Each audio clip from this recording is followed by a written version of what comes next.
The night over the human colony was calm and quiet. Too calm. The sky was clear, and the lights of small homes shined softly on the ground. Families were sleeping. Some people were still working late shifts. No one was thinking about war. Then the siren started. They screamed across the colony, sharp and loud, cutting through the silence. Red lights flashed on every building. Doors slammed shut. People woke up in fear, hearts pounding, not knowing what was happening. High above, the sky opened. Huge alien ships came down from clouds. They were dark, wide, and covered in sharp metal lines. They moved slowly, as if they were not afraid of anything below them. The ground shook when they stopped in the air. Long shadows fell over the colony streets. Inside one of the ships, alien soldiers stood in perfect lines. They were tall and armored, their faces hidden behind cold masks. Their leader watched the colony on a large screen. He did not look angry. He did not look excited. He looked bored. "These humans are weak," he said calmly. "They have no army here." At his command, heavy metal doors inside the ship slid open. Behind those doors were cages. The cages were massive, built with thick bars and glowing locks. Something inside them moved. Something big. Something alive. Deep growls filled the ship, low and hungry. The alien soldiers did not react. They had heard these sounds many times before. The cages dropped. They fell from the ships and crashed into the streets below, breaking roads and walls. When they hit the ground, the locks snapped open. The war beasts were released.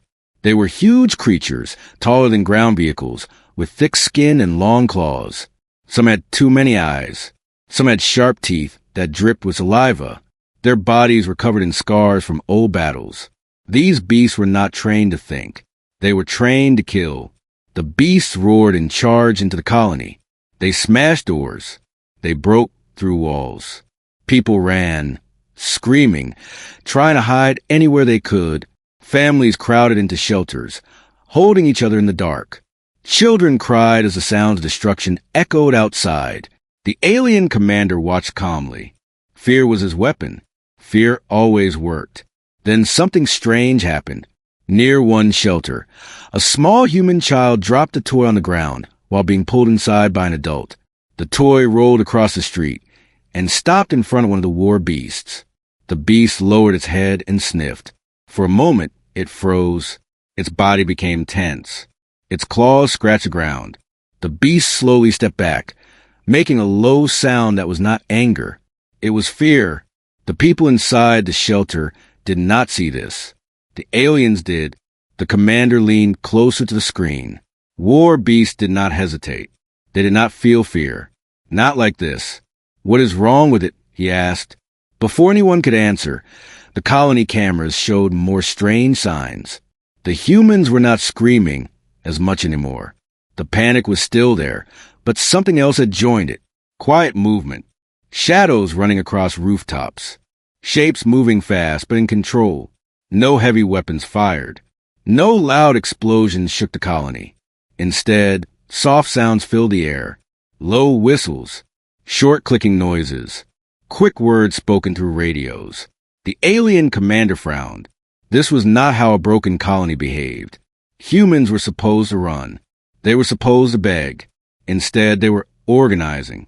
One of the war beasts charged into an open street, ready to tear apart anything in its path.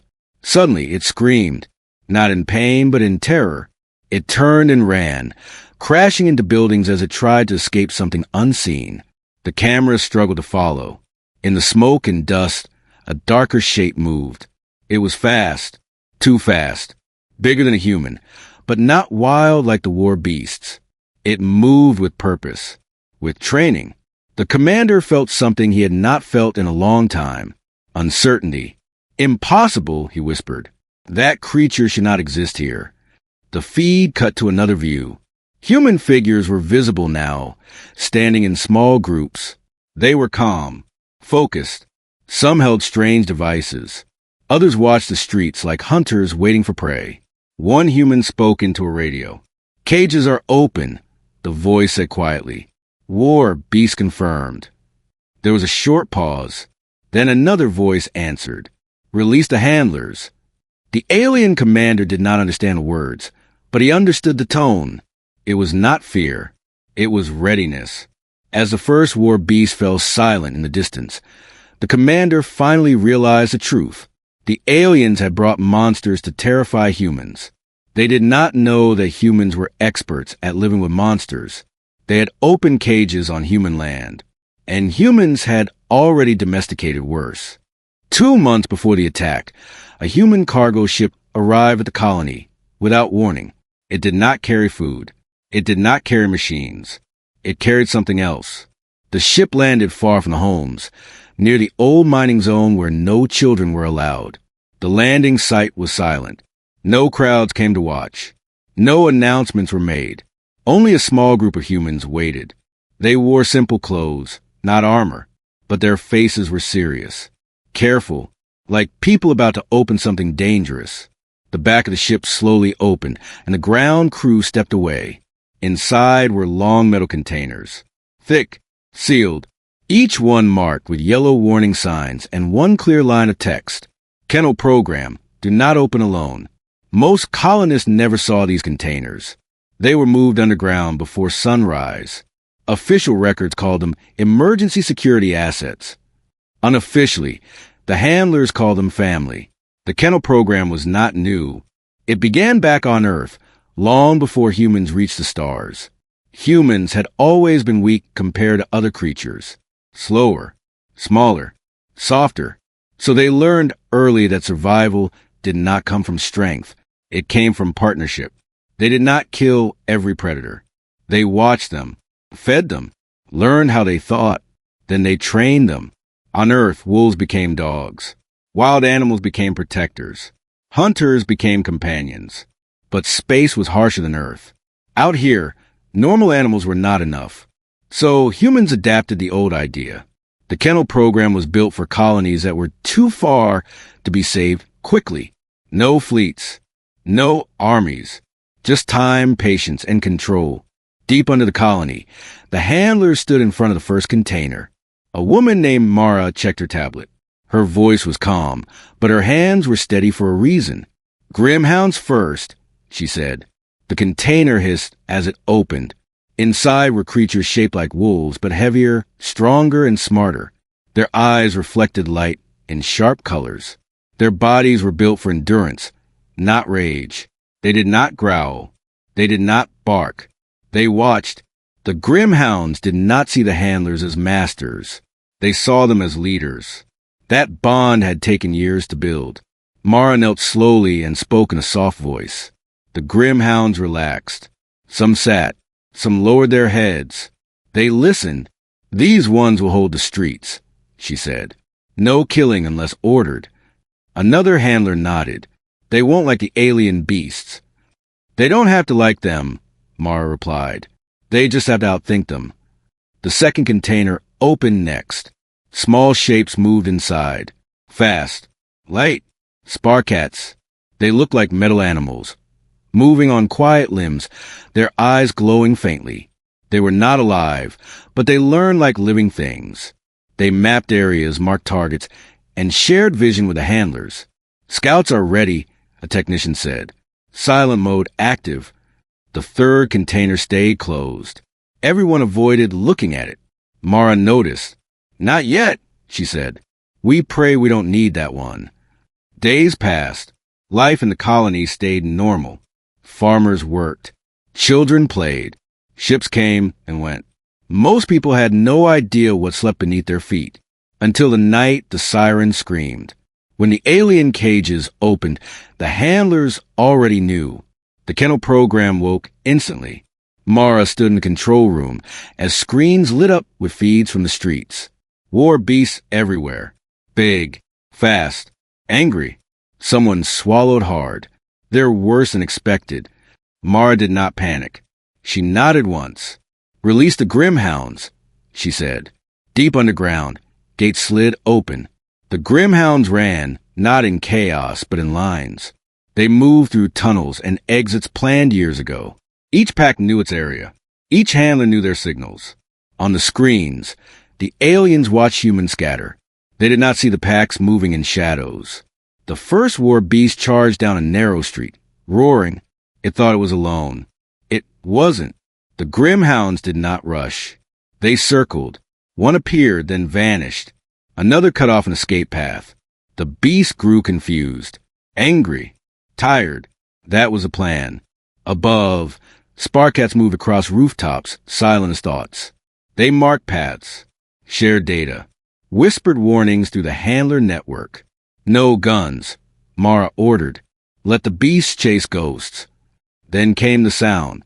A war beast screamed. The alien commander stiffened when he heard it. That sound was wrong. His creatures were born for war. They did not scream like that.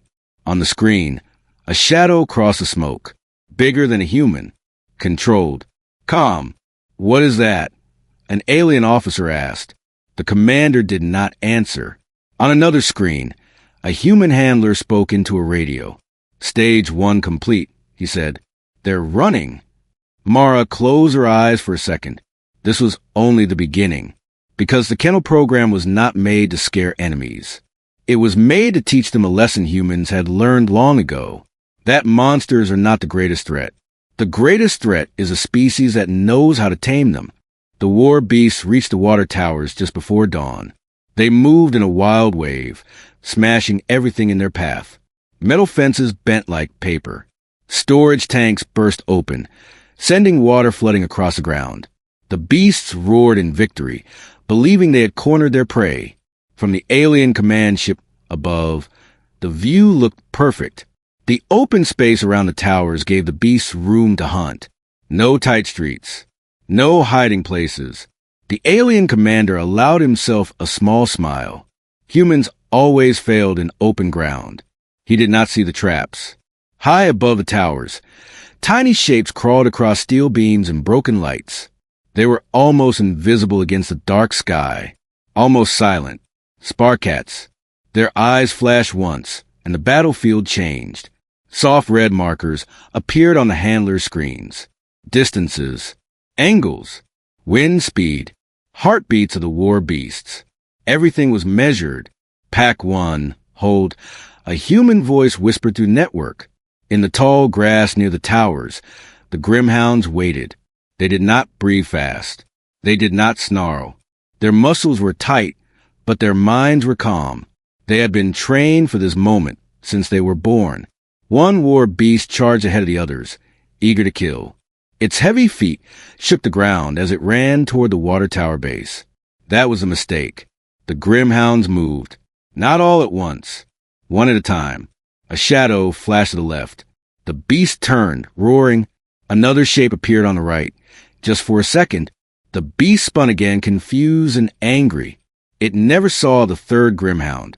The bite was fast, precise. Not to kill, to slow. The beast screamed and swung its claws wildly, hitting nothing but air. The grimhounds were already gone, pulling back into the darkness. On the alien ship, the commander frowned. Why are they retreating? He demanded. They are not retreating, an officer said slowly. They are guiding it. The war beast followed the moving shadows, chasing what it thought was prey. Step by step, it was pulled away from the main group, away from support, away from control. Then the ground opened. With a deep, grinding sound, the earth beneath the beast collapsed. The creature fell into a wide pit hidden under thin metal plates and dirt. It roared as it dropped, unable to climb out. The grimhounds appeared at the edge of the pit, watching. They did not finish it. They waited. Other war beasts reached the towers, but their confidence was fading. Every charge ended the same way. Confusion, pain, panic. They were strong, but they were not trained to fight an enemy that thought ahead. Above them, Sparkcats leaped from tower to tower, cutting lights, breaking sensors, blinding alien drones. The sky filled with false signals and broken data. Then came a new sound, a low vibration, deep, heavy. The ground began to shake. The alien commander straightened in shock. That frequency, that is not a weapon.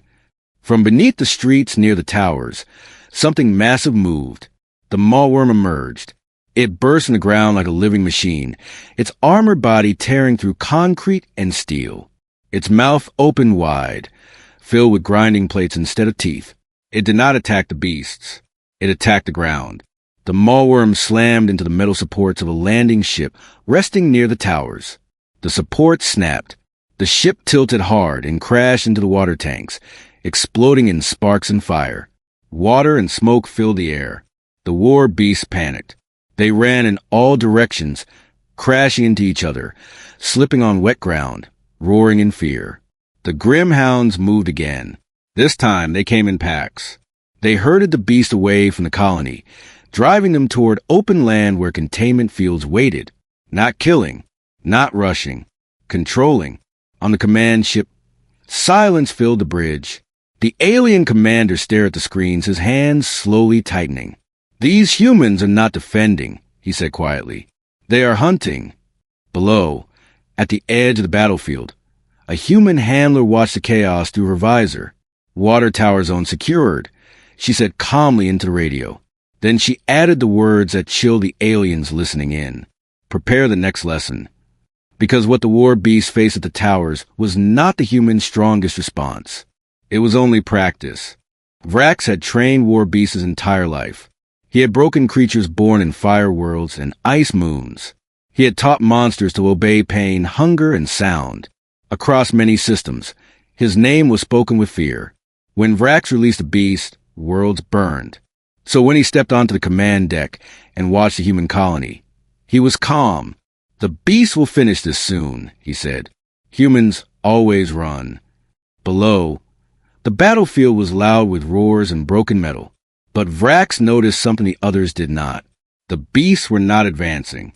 They were moving in circles. "That is wrong," he muttered. He leaned closer to the display. The war beasts were powerful, but their movements were slow now. Their charges stopped suddenly. Their attacks had empty air. Every time they roared, nothing answered back. Vrax felt a tight pull in his chest. "Show me their control signals," he ordered. An officer hesitated. "They are unstable, Beastmaster." Vrax's eyes narrowed. "Impossible." He activated his own control device and sent a sharp command tone across the battlefield. The sound was meant to burn into the minds of the beasts, forcing obedience. Nothing happened. The beasts did not turn. They did not slow. Some of them flinched, but not toward him. They flinched away. Vrax stepped back slowly. Something was blocking his commands. Then he heard another sound. Soft, almost gentle. A whistle. Short, calm, repeated. The war beasts reacted instantly. They froze. Their breathing changed. Confusion spread to them like poison. Vrax stared in disbelief. "That is not a dominance call," he whispered. "That is training." He slammed his claw onto the console. "Send the Alpha." The order echoed through the ship. From a deeper hold, a massive cage was released. This one was different. Larger. Stronger. Marked with symbols of honor. Inside was the pride of Vrax's career. The Alpha War Beast. It landed near the broken streets and rose to its full height, towering over buildings. Its eyes burned with intelligence. It did not roar. It studied. Vrax smiled again. "You cannot confuse this one," he said. The Alpha moved forward, slow and careful. The other beasts followed, their fear fading in its presence. On the ground, human handlers felt the change at once. Mara stiffened. "That one thinks," she said. "Everyone steady." The Grimhound shifted uneasily. This enemy was different. The Alpha raised its head and released a deep call. The war beasts answered together, stronger than before. For the first time that night, humans stepped back. Vrax watched with satisfaction. "There," he said. "Fear returns." Then the Alpha reached the center of the street. It stopped, not because it was attacked, because it smelled something. The Alpha lowered its head and sniffed the air. Its muscles tensed. Its eyes narrowed. It took one slow step back. Vrax's smile vanished. "No," he said softly. "You are mine." The Alpha's attention was no longer on the humans. It was on the Grimhounds. Not with anger, with recognition. These were not prey. These were not enemies. These were trained predators. The Alpha let out a low sound, uncertain. Mara raised her hand slowly. No weapons. No sudden movement. Easy, she said, her voice calm but firm. You're not alone here. The Alpha hesitated. Every instinct told it to fight.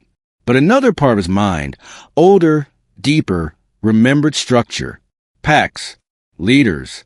It took another step back. Behind it, the war beast began to panic again. Vrax shouted into his control device, pouring every command he had into it. The signal screamed across the air. Still, the Alpha did not move. Then it did something that broke Vrax completely. The Alpha turned. It did not charge the humans. It charged the alien soldiers advancing behind it. The attack was sudden and brutal. The line broke instantly. War Beast scattered in shock. Vrax dropped his control device. That is not possible, he whispered. On the ground, Mara exhaled slowly. Lesson learned, she said into the radio. They don't understand packs. Above, Vrax finally understood his mistake. He had tried to rule monsters with fear. Humans ruled them with trust, patience, and control, and that made humans far more dangerous than any beast he had ever trained. The aliens finally asked the question too late. What are humans? From the command ship, the colony no longer looked like a battlefield. It looked like a lesson being written in real time. War beasts were not charging anymore. They were being pushed, guided, and separated. Strong creatures that once crushed walls now moved where humans wanted them to move, not by force, by understanding. On the ground, Mara walked through the damaged streets without armor. Smoke drifted above her, and broken metal covered the road, but she did not hurry. Around her, grimhounds moved in silent patterns, watching everything. Their ears stayed alert. Their bodies stayed ready. A younger handler walked beside her. His voice was low. I still don't understand how we're winning without killing them. Mara glanced at him. Because killing is easy, she said. Control is harder. She stopped near a captured war beast held inside a glowing field. The creature paced slowly, confused but alive. Its breathing was heavy. Its eyes followed every movement. This thing was born for war, the handler said. It destroyed 3 colonies before night. Mara knelt at a safe distance and placed a small food unit on the ground. She slid it forward with her boot. The beast hesitated. Then hunger won. It ate. That's how it starts, Mara said. Fear fades. Patterns form. Trust grows. Above them, alien observers watched in silence. This is not domination, one officer whispered. This is taming. The alien commander's claws tightened. No species does this, he said. Predators are destroyed, not trained. Mara's words echoed again, as if the universe itself was answering him. On Earth, she said to her team, we were never the strongest, so we learned to live with danger. She remembered the old lessons. Long before space, humans had shared land with wolves, big cats, storms, and fire. They did not survive by removing danger. They survived by studying it, training it, using it. The war beasts were strong, but simple. They followed pain and commands. Humans followed patience. A loud crash shook the street. The war beast queen had arrived.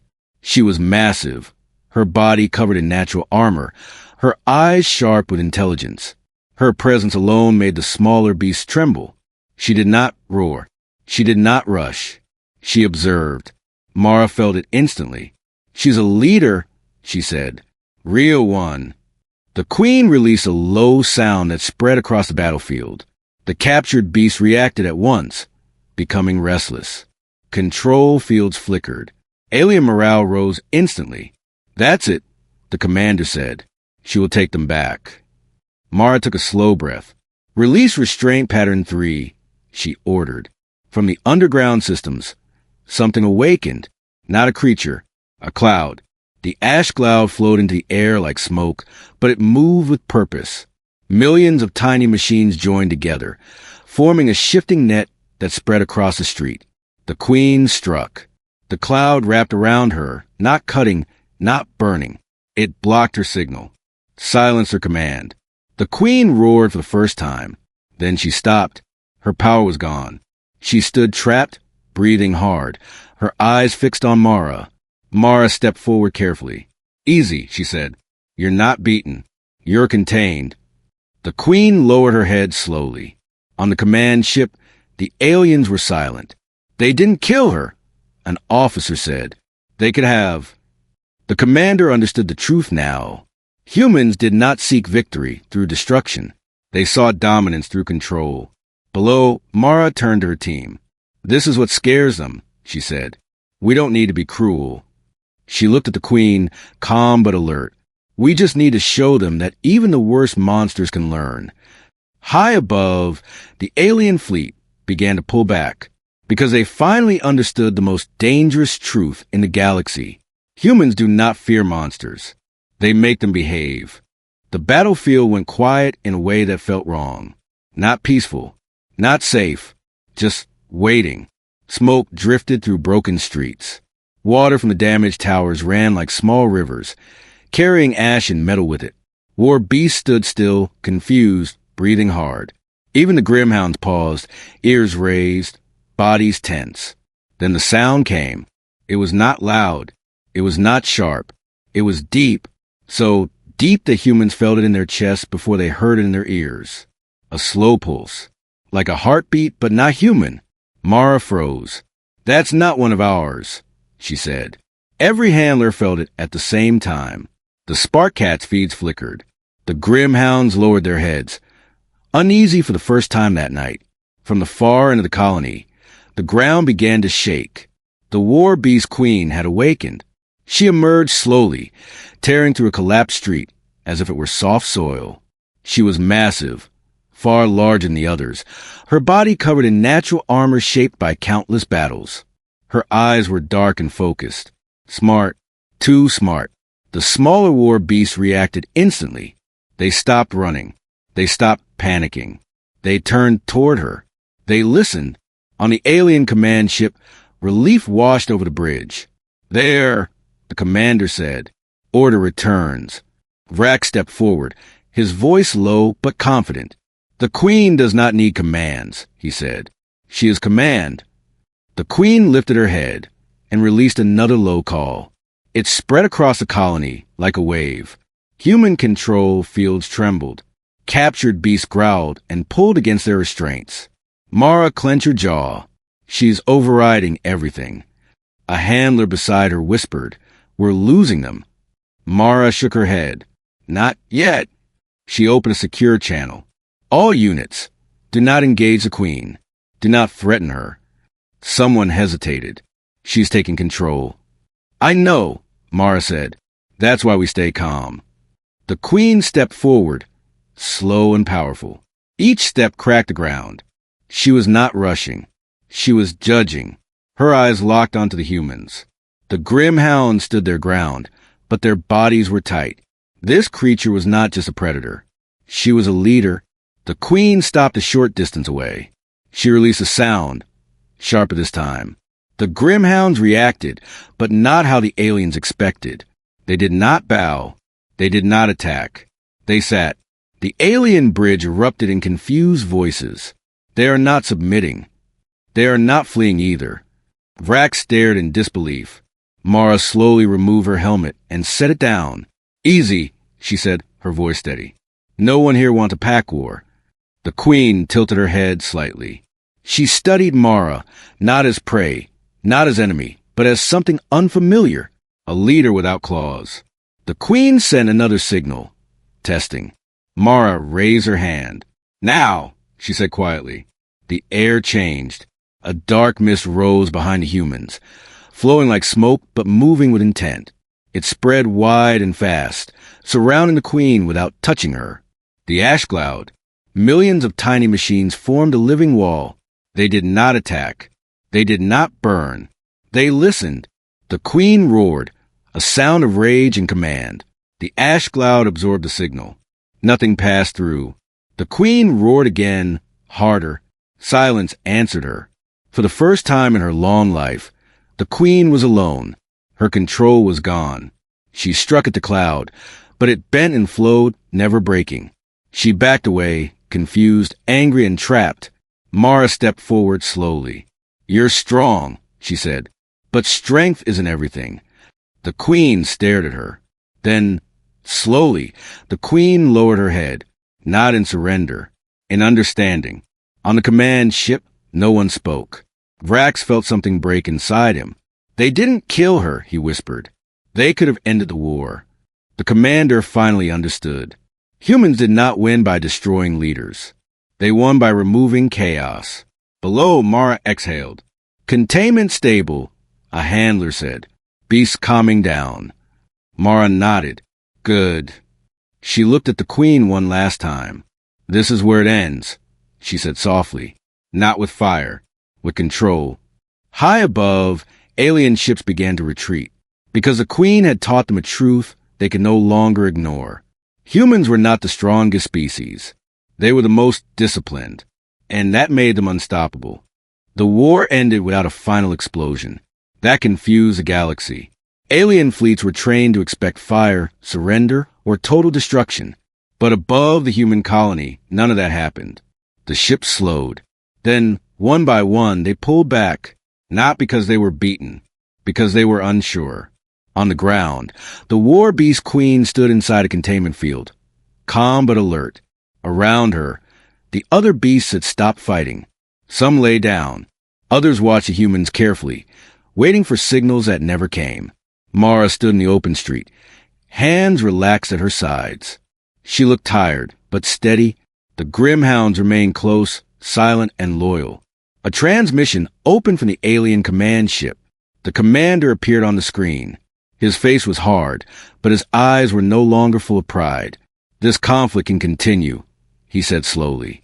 But I do not see how we win. Mara nodded once. That's because you're still thinking like a conqueror. The alien commander said, nothing. You came here with cages, Mara continued. You thought fear would break us, that monsters would do your work. She gestured toward the queen. But we've lived with monsters our whole history. The alien's voice dropped. You captured our queen. You could end us now. Mara shook her head. That's not the point. On the command ship, Vrax stepped forward. His posture was different now. Smaller. What do you want? He asked. Mara answered without hesitation. You leave. You return the people you took from other worlds. And you never bring war beasts to human space again. The bridge was silent. Then the commander asked a question that would be recorded in history. What will you do with the queen? Mara looked at the massive creature. The queen met her gaze without anger. We will care for her, Mara said. Study her. Learn. Maybe even teach her. Vrax's voice trembled. You would keep the thing that nearly destroyed you? Mara smiled faintly. We keep many things like that. The aliens exchanged looks filled with disbelief. A new message arrived from another alien system, one that had watched the battle. They didn't kill their enemy, the message read. They controlled it. That was when the truth spread. Across the galaxy, species began to talk. Not about human weapons, not about human ships, about human patience. The treaty was signed within the hour. Alien ships left the system in silence. Below, human medics moved through the colony, helping the injured. Engineers repaired damage. Children peeked out from shelters, staring in wonder at the massive beasts now resting under human watch. One child pointed at a Grimhound. Is it dangerous? Mara knelt beside him. Only if you don't respect it. Later, as the sun rose, Vrax requested one final meeting. He looked at Mara and asked quietly, Why do you do this? Why tame what others destroy? Mara thought for a moment. Because we learned something early, she said. The universe is full of things stronger than us. Running doesn't work. Fighting doesn't always work. She looked at the colony, still standing. So we learned control. Vrax lowered his head. As his ship left, he sent one last message into the void. Do not test humans, it said. They do not fear monsters. They train them. And that became the warning every species would remember. They unleashed their war beasts on human colonies, and discovered humans had already domesticated worse.